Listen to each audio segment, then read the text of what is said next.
Hello mga Marikoy, welcome sa aming mini vlog.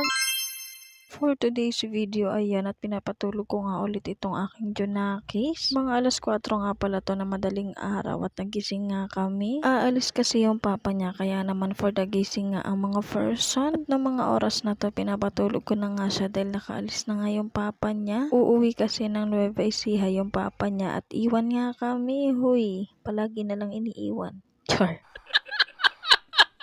Sa mga oras na to, hindi pa nga siya nakakatulog ng mahimbing at nagpapakamot pa nga siya kaya naman ayan, kinamot-kamot ko nga kung saan yung Makati. O diba, for the kulit-kulit ang person kahit natutulog. Charot. Fast forward, mga tanghali na nga ito at ayan, napaliguan ko na nga. O, pack fresh na naman ang person. Ayan, tapos ko na nga siyang ipitan. O diba, napaka-cute. Palagi ko nga siyang iniipitan. Wala lang, ang cute lang kasi kapag nakaipit siya. Kapag malaki na kasi siya, hindi na yan magpapaganyan. Ay, just may mahirap na yan kasi magdadalaga na. Kaya naman ngayong maliit pa siya ay day sulitin ko na. Pag yan nagdalaga, wala na. For dalakwat siya na ang person. Charot. Pagkatapos ko siyang ipitan na yan at ililigpit ko naman to mga ipit niya dahil day nagkalat-kalat na. I-fast forward na natin day para hindi ka na mahirapan sa panonood. Ayan ha, mabilis na yan. Baka magreklamo ka pa. Charot. At ayan, for the ligpit nga ang mare nyo, malamang ako ang nagkalat. Ako din na magliligpit. Alangan naman ikaw pagligpitin ko, hindi naman ikaw nagkalat.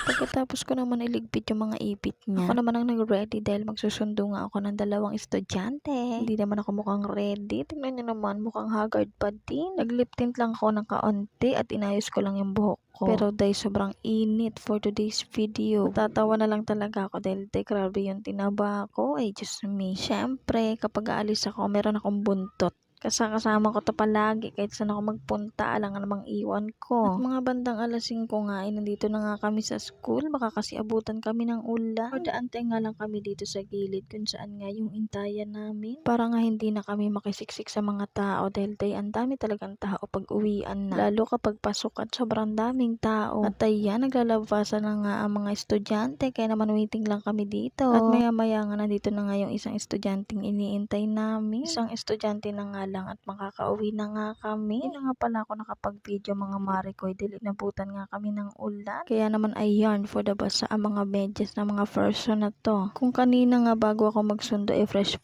pa pero ito na nga ang itsura ko pag uwi. Fresh pa din at maganda pag uwi.